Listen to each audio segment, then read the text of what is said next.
வணக்கம் Jai Hind. Straight of Hormuz பகுதியில் மீண்டும் போர் தொடங்கியிருக்கு. இந்த முறை ரொம்ப அதிர்ச்சிகரமான ஒரு சம்பவம் நடந்திருக்கு. அது என்னன்னு பார்த்தீங்கன்னா, இந்திய மாலுமிகள் இருக்கக்கூடிய ஒரு ஆயில் டேங்கர் மேலே அமெரிக்காவுடைய கடற்படை ஒரு தாக்குதல் நடத்தி அந்த கப்பல் மூழ்கடிக்கப்பட்டிருக்கு அப்படின்றது தான்.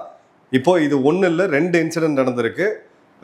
இந்தியா எத்தனையோ வருடம் கழித்து அமெரிக்காவோடைய தூதரக அதிகாரிகளை டெல்லியில் கூப்பிட்டு கண்டனம் தெரிவிக்கிற அளவுக்கு இந்த சுச்சுவேஷன் மோஸ்ட்டாக இருக்குன்றதை பார்க்குறோம். என்ன நடக்குன்றதை ஃபஸ்ட்டு பார்க்கலாம்.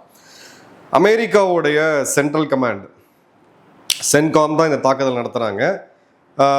மெர்ஷன்ஷிப் செட்டிபெல்லோ அப்படின்ற பலாகுவே நாட்டோட ஃப்ளாகில் இருக்கக்கூடிய ஒரு கப்பல். இந்த கப்பலை தான் இவங்க தாக்குறாங்க. இது குறி வச்சு ஏதோ ஆக்சிடென்டலாக தாக்கப்பட்டது கிடையாது, குறி வச்சு தாக்கப்பட்டிருக்கு. இதில் 24 இந்திய கப்பல் மாலுமிகள் ஒர்க் பண்ணிக்கிட்டு இருக்காங்க.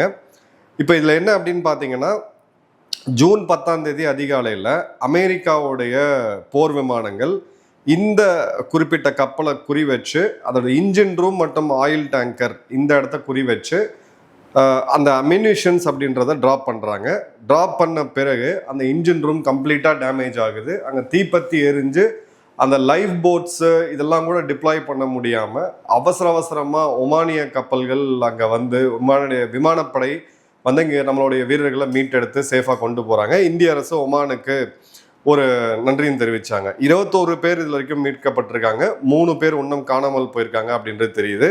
இது ஒமான்லேருந்து அவங்களுடைய ஒமானில் இருக்கக்கூடிய சொகார் அங்கேருந்து ஒரு 20 நாட்டிக்கல் மைல் வடகில் இருக்கக்கூடிய ஒரு மிக முக்கியமான பகுதி. இதுதான் அந்த ஸ்ட்ரெயிட் ஆஃப் ஹார்மோஸோடைய entrance, the world's most critical choke point அப்படின்னு பார்க்கலாம். இந்த இடத்த தான் இவங்க பண்ணியிருக்கிறாங்க. இப்போ ஏன் இந்த இடத்துல இது நடக்குது அப்படின்னா, அமெரிக்கா இந்த இடத்துல ஈரானுக்குள்ள மற்றும் ஈரானுக்கு வெளியில் வர கப்பல்களுக்கு ஒரு கம்ப்ளீட்டான ஒரு தடையை வந்து பண்ணியிருக்காங்க. ஒரு பிளாக்கேடு, ஃபிசிக்கல் பிளாக்கேடை போட்டிருக்காங்க அப்படின்றத பார்க்குறோம். ஸோ இது ஈரானை நோக்கி போகுது அப்படின்ற டவுட்லையா இல்லை ஈரானை விட்டு வெளியில் வந்துச்சு அப்படின்ற டவுட்டில் பண்ணாங்களான்னு தெரில. பட் தாக்குதல் இதோ வேற எங்கேயோ தாக்கி கொலாட்ரல் டேமேஜ் கிடையாது, இதை தாக்கணும்னு சொல்லி குறி வச்சு தான் அவங்க தாக்கியிருக்கிறாங்க அப்படின்றத பார்க்குறோம். இது சென்காம் என்ன சொல்கிறாங்கன்னா, இந்த குறிப்பிட்ட கப்பல் ஈரானோடைய கச்சா எண்ணெயை எடுத்துக்கிட்டு போச்சு, இது வயலேஷன் பண்ணாங்க பிளாக்கேடை, நாங்கள் வந்து பல முறை எச்சரித்தோம், கேட்கல, அதனால நாங்கள் சுட்டோம் அப்படின்னு சொல்லி வீழ்த்தணும் அப்படின்னு சொல்லியிருக்காங்க. இந்தியாவோடைய ரெஸ்பான்ஸ் அப்படின்றது, Jason Meeks deputy commissioner of mission of US embassy new டெல்லியில் துணை தூதர அதிகாரியை கூப்பிட்டு ஒரு ஸ்ட்ராங் ப்ரொட்டஸ்ட் வந்து கொடுத்துருக்காங்க. வெளியுறவுத்துறையோட ஸ்டேட்மெண்ட்டுமே வந்து targeting of commercial shipping and civilian infrastructure அப்படின்றது ரொம்ப தவறானது அப்படின்னு சொல்லியிருக்காங்க. ஐஎம்ஓடைய செக்ரட்டரி ஜெனரலுமே இது சிம்பிளி அன்அக்செப்டபிள், ஒத்துக்கவே முடியாத மாதிரியான ஒரு தாக்குதல் அப்படின்றத சொல்கிறாங்க. இப்போ ஏன் இது ரொம்ப ரொம்ப ஸ்ட்ராட்டஜிக்லி இம்பார்ட்டன்ட் அப்படின்னு பார்த்தீங்கன்னா, இஸ்ரேல் மீது இஸ்ரேல் ஹிஸ்புல்லாக்கள் மீது தாக்குதல் நடத்துகிறாங்க, பதிலுக்கு ஈரான் ஹிஸ்புல்லாக்கள் மீது மிசைல் தாக்குதல் நடத்துகிறாங்க. இதுக்கு பதிலடியாக ஈரான் இவங்க மேலே ஒரு விமானப்படை தாக்குதல், அதன் பிறகு அமெரிக்காவுடைய ஒரு அப்பாச் ரக ஹெலிகாப்டர் சுட்டு வீழ்த்தப்படுது ஈரானால. பிறகு அமெரிக்கா மீண்டும் தாக்குதல் நடத்தியிருக்காங்க. பதிலுக்கு ஈரான், பஹ்ரைன், குவைத் போன்ற நாடுகளை குறி வச்சு தாக்கிட்டு இருக்காங்க. ஸோ இந்த போர் மீண்டும் ஒரு நெக்ஸ்ட் லெவல் ஆஃப் எஸ்கலேஷனுக்கு, ஒரு ஃபுல் ஃபிளெஜ்டு ரீஜனலாக மாறுறதுக்கான அபாயம் தெரியுது. இந்த நேரத்தில் நம்மளுடைய 85% குரூட் ஆயில் இன்னைக்கு இந்த வழியாக வந்து இம்போர்ட் பண்ணிட்டு இருந்ததில் நம்ம 60% பார்த்தீங்கன்னா கிட்டத்தட்ட இங்கே தான் வந்துச்சு. இப்போ வேற வழியாக ரீரூட் பண்ணிக்கிட்டு இருக்கோம். இந்த இடத்துல எனர்ஜி லைஃப் லைன் அப்படின்றது இந்தியாவுக்கு ரொம்ப ரொம்ப முக்கியம். அப்போது இந்தியாவுடைய மாலுமிகள் இருக்கக்கூடிய கப்பல்கள் தாக்கப்படும் போது இந்த இடத்துல நம்ம சாதாரணமாக கடந்து போக முடியாது. ஏப்ரல் 13 இதே மாதிரியான 8 கமர்ஷியல் வெஷல்ஸ் மேலே இவங்க தாக்கியிருக்கிறாங்க. இதில் எல்லா கப்பல்களுமே, அமெரிக்கா தாக்கின எல்லா கப்பல்களுமே அவங்களுடைய கூட்டாளிகள் அப்படின்னு சொல்லக்கூடிய இந்தியா, பாகிஸ்தான் போன்ற நாடுகள், ஈவன் தென்கொரியா, ஜப்பான் போன்ற நாடுகளுடைய செயிலர்ஸ் இருக்கிறாங்க அப்படின்றத பார்க்குறோம். இப்போ இந்த ஸ்ட்ரைக் ஃபுட்டேஜையும் இவங்க வந்து எக்ஸ்தலத்தில் பதிவு பண்ணியிருக்காங்க. ஒரு 24 இந்தியர்கள் பயணம் பண்ணிட்டு இருந்த ஒரு கப்பலை தாக்குனது நிச்சயமாக இந்தியா அமெரிக்கா உறவை ஒரு கடுமையான ஒரு சேதத்தை ஏற்படுத்தும் ஒரு ஷார்ட் டேர்மில் அப்படின்னு எதிர்பார்க்கலாம். இப்போது நம்மளுடைய இந்த 28 பிப்ரவரியிலேருந்து ஆரம்பிச்சிருந்த போர் இந்தியாவை எப்படி ப்ளீட் பண்ணிட்டு இருக்கு அப்படின்னு பார்த்தீங்கன்னா, இந்த அமெரிக்கா லெட் கோயலேஷன் சொல்லக்கூடிய இதில் ஈரான் மற்றும் அமெரிக்கா 2 பிரைம் பிளேயர்ஸு, 2 பேருமே இந்தியாவுக்கு வந்து நட்பு நாடு. ஒரு கைண்ட் ஆஃப் ஒரு ப்ரோ அரப் ஸ்டாண்ட், அதாவது யூஏஇ ஸ்டாண்டை இங்கே எடுத்திருக்குது அப்படின்றத பார்க்குறோம். ஸோ $60-70 இருந்த பேரல் இப்போ வந்து $110-120 கிட்டத்தட்ட டபுள் ஆயிருக்கு. நம்ம பெட்ரோல் விலையுமே பார்க்குறோம், இப்போது ஒரு 10-12% அதிகரித்து இப்போது $110 வரைக்கும் வரதை நம்ம பார்த்துருக்குறோம். ஸோ இந்த இடத்துல நம்ம 85% க்ரூடை இம்பேக்ட் பண்ணுறோம். இது நீங்கள் ரொம்ப நாளாக சொல்கிறீங்க, அப்படி எதுவும் நடந்த மாதிரியே தெரியல அப்படின்னு நீங்கள் நினச்சிங்கன்னா தவறு. இதோட சைக்கிள் ரப்பர் பேண்ட் எஃபெக்ட்னு சொல்லுவாங்க. பெட்ரோல் விலையோடைய தாக்கம் மக்களுடைய பொருளாதாரத்தில் நம்ம பார்க்குறது அப்படின்றது ஒரு 3 to 4 மாத காலம் ஆகும். ஸோ ஜூலை, ஆகஸ்ட், செப்டம்பர் போன்ற மாதங்களில் நிச்சயமாக இதோட இம்பேக்டை வந்து நம்ம கண்டிப்பாக பார்க்கலாம். இப்போ நம்ம நேரடியாக பார்க்கக்கூடியது, இப்போ ஹோட்டலில் ஒரு $10 $12 விற்றுக்கிட்டு இருந்த இட்லி இன்னைக்கு கிட்டத்தட்ட ஒரு $15 மேலே போயிடுச்சு. ஏன் காரணம் அப்படின்னா, அந்த கேஸ் தட்டுப்பாடு ஒரு பக்கம் ஒரு காலத்தில் இருந்துச்சு, இப்போ கேஸோட விலையும் ஏறி இருக்கு அப்படின்றத பார்க்குறோம். அடுத்தது பார்த்தீங்க அப்படின்னா $126 பெர் பேரல், இது வந்து 4 வருஷம் ஹையஸ்ட்டை இப்போ சமீபத்தில் தான் பார்த்தோம். இது 200 நோக்கி போகும்னு சொன்னாங்க. அப்போ தான் இந்த சீஸ்ஃபயர் அப்படின்றது அமலுக்கு வந்துச்சு. பிறகு இது படிப்படியாக குறைஞ்சி ஒரு $89-90 ட்ரேட் ஆகிட்டு இருந்துச்சு. இப்போ மீண்டும் இந்த போர் தொடங்கும் போது $2 க்ரூட் இன்க்ரீஸ் இருக்கிறத நம்மளால தெளிவாக பார்க்க முடியுது. இது அதிகரித்து மீண்டும் 110-120 அப்படின்னு வந்ததுன்னா இன்னும் ஒரு கணிசமான பெட்ரோல் டீசல் விலை உயர்வை நம்ம சந்திக்க வேண்டிய கட்டாயம் நிச்சயமாக ஏற்படும். இப்போ அவங்க ஃபியூவல் பாலிசிலாம் சேஞ்ச் பண்ணிட்டு இருக்காங்க. பட் இது எல்லாமே ஒரு short term, long term action அப்படின்றதுனால உடனடியாக இந்த தாக்கத்தை நம்ம சந்திக்க வேண்டிய ஒரு ஆபத்து அப்படின்றது இருக்குது. இப்போ நம்ம முக்கியமாக கவனிக்க வேண்டியது இன்னொரு விஷயம். இப்போ எனர்ஜி செக்யூரிட்டி, இப்போ நம்ம எங்கேருந்து நம்ம எண்ணெய் வாங்கிட்டு இருக்கோம் அப்படின்னா, ஈரான் கிட்ட இருந்தும் இந்தியா வாங்கிட்டு தான் இருக்கு. அவங்களுடைய ரிசர்வ் ஏற்கனவே இருந்ததா, ஆயில் பிரைஸோடைய விலையை கம்மி பண்ணும் சர்வதேச சந்தையில் அப்படின்னு சொல்லிட்டு அமெரிக்கா அதற்கான விலக்கை வந்து கொடுத்தாங்க. ஆனால் இதில் உள்ள இருக்கக்கூடிய விஷயம் என்ன அப்படின்னா, அந்த காலகட்டம் முடிஞ்சிருச்சு. ரஷ்யா கிட்ட இருந்து இப்போ நம்ம அதிகமான ஆயில் வாங்கிட்டு இருக்கோம். இது எப்படி மாறி இருக்கு அப்படின்னு பார்த்தீங்கன்னா, நம்ம கேஸ் அதிகமாக எல்என்ஜி வாங்கிட்டு இருந்தது கத்தார்கிட்ட இருந்து, க்ரூட் ஆயில் நம்ம அதிகமாக வாங்கிட்டு இருந்தது சவுதி கிட்ட இருந்து.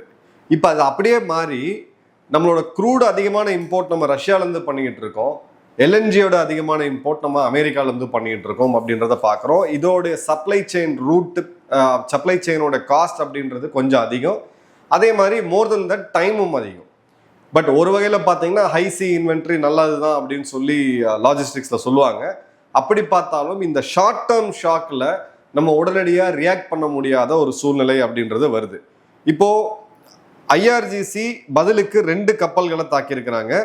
அது வந்து ஸ்ட்ரைட் ஆஃப் ஹார்மூஸை கடந்து போகுது அப்படின்ட்டு. ஸ்ட்ரைட் ஆஃப் ஹார்மூஸை மீண்டும் நாங்கள் மூடுறோம் அப்படின்னு சொல்லிட்டு இவங்க சொல்கிறாங்க. ஏன்னா ஈரானுடைய வானான் அப்படின்ற ஒரு news agency, the ceasefire between Iran and United States has effectively come to the end, போர் நிறுத்தம் அப்படின்றது முடிவுக்கு வந்துருச்சு அப்படின்றதும், ட்ரம்ப் இன்னைக்கு பப்ளிக்காக பேசும்போது ஈரானை கடுமையாக நாங்கள் தாக்குவோம் இன்னைக்கு அப்படின்னு சொல்லியிருக்காங்க.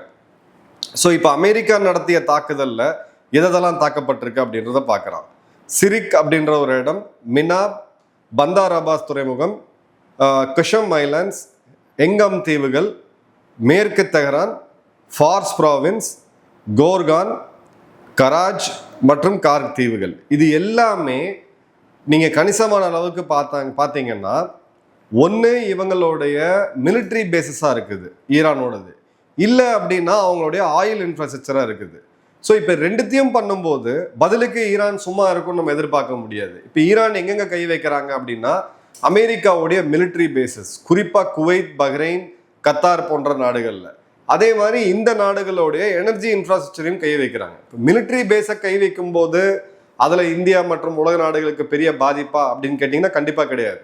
பட் எனர்ஜி பேசஸ் ஏற்கனவே ஸ்குவீஸாக இருக்கக்கூடிய ஆயில் சப்ளைல எனர்ஜி பேசஸில் கை வச்சாங்கன்னா நிச்சயமாக அது நமக்கு ஒரு பெரிய ஒரு ஆபத்தை வந்து கொடுத்துரும் அப்படின்றத பார்க்குறோம்.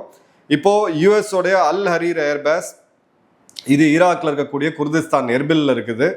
அதன் பிறகு பார்த்தீங்க அப்படின்னா இப்போ அவங்களுடைய மிக முக்கியமான மிலிட்ரி பேசஸை தாக்கியிருக்கிறோம் அப்படின்னு சொல்கிறாங்க.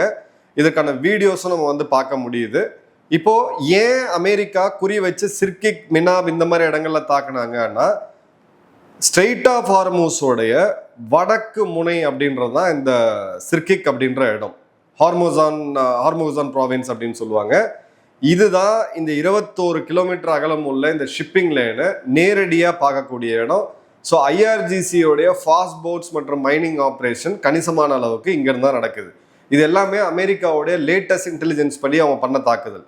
ரெண்டாவது மினாபியான் எடுத்தாங்க அப்படின்னு பார்த்தீங்கன்னா, பந்தார் அபாஸ் துறைமுகத்திலேருந்து ஒரு 60 கிலோமீட்டர் கிழக்கில் இருக்கக்கூடிய ஒரு நகரம். இந்த நகரத்துல தான் இவங்களுடைய லாஜிஸ்டிக்ஸ் பேஸ் அப்படின்றது இருக்கு. மூணாவது பந்தார் அபாஸ் துறைமுகம், இதுதான் ஐஆர்ஜிசியோடைய நேவல் ஹெட் குவார்ட்டர். நாலாவது கொஷம் தீவுகள், இங்கே தான் ஈரானோடைய ட்ரோன் அசம்பிளியோட ஒரு மிக முக்கியமான பிளான் இருக்கிறதா அவங்க பார்க்குறாங்க. அமெரிக்கா என்ன பார்க்குறாங்க அப்படின்னு பார்த்தீங்கன்னா, இப்போ என்ன அவங்களோட ஸ்ட்ராட்டஜினா, இந்த ஸ்ட்ரெயிட் ஆஃப் ஹார்மூஸ் ஒட்டி இருக்கக்கூடிய கடற்கரை பகுதிகளில் ஐஆர்ஜிசியை காலி பண்ணணும் அப்படின்றதான் ஒரு டாக்டிக்கலான மிலிட்டரி அப்ஜெக்டிவ் வச்சிருக்காங்க. இது வரைக்கும் ஒரு 17 ஈரானியன் போர்க்கப்பல்களை அவங்க தாக்கி அழிச்சிருக்காங்க அப்படின்றத பார்க்குறோம். அதே மாதிரி கடலில் கன்னி வெடிகளை வைக்கக்கூடிய ஒரு 16 மைனிங் போட்ஸையும் அழிச்சிருக்காங்க. ஸோ அவங்களுடைய ஃபோக்கஸ் முழுக்கவே ஸ்ட்ரெயிட் ஆஃப் ஹார்மூஸை ஓவர்லுக் பண்ணக்கூடிய ஈரானியன் மிலிட்டரி பேசஸ் மற்றும் குறிப்பாக அவங்களோட நேவல் பேசஸ் தான் தாக்க போகிறாங்க அப்படின்றத நம்ம தெளிவாக பார்க்கலாம். அதே மாதிரி பார்த்தீங்க அப்படின்னா, அமெரிக்காவும் கணிசமான அளவுக்கு இந்த இடத்துல நிறைய இழந்திருக்கிறாங்க அப்படின்றத பார்க்குறோம். இப்போ இந்த ரீஜனல் ஆக்டர்ஸ் என்ன பண்ணுறாங்க?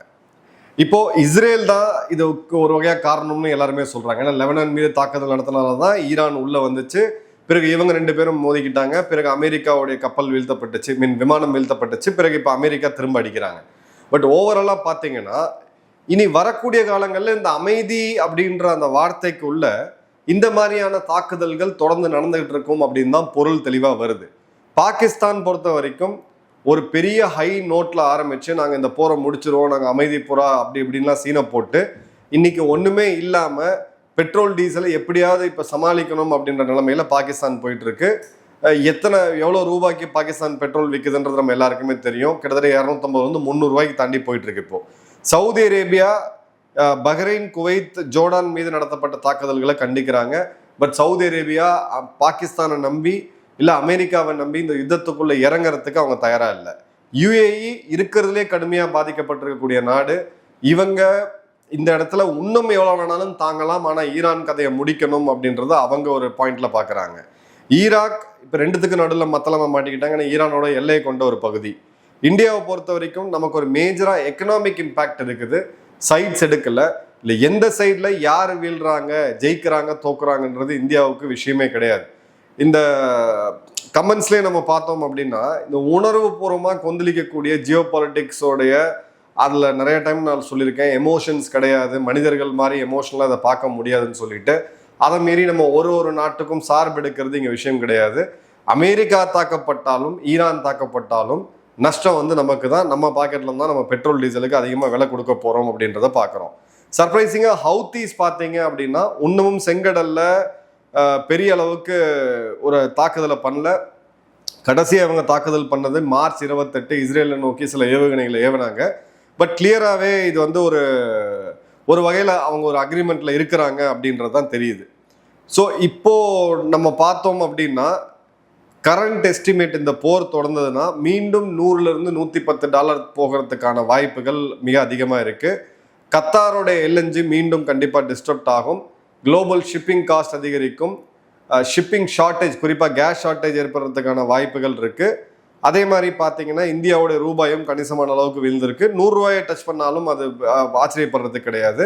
இப்போ கவர்மெண்ட் ஒரு முக்கியமான இன்டர்வென்ஷன் பண்றாங்க. என்னன்னா, வெளிநாட்டில் வளரக்கூடிய வசிக்கக்கூடிய இந்தியர்கள் தங்களுடைய கையிருப்பு, டாலர் கையிருப்பை இங்க இந்தியன் பாண்ட்ஸ்ல கொடுத்துட்டு ஒரு 8% வரைக்கும் இன்ட்ரெஸ்ட், அதாவது வரி இல்லாத இன்ட்ரெஸ்ட்டை பெறலாம். எஃபெக்டிவா ஒரு 12% அதில் நல்ல ரிட்டர்ன்ஸ் இருக்கு.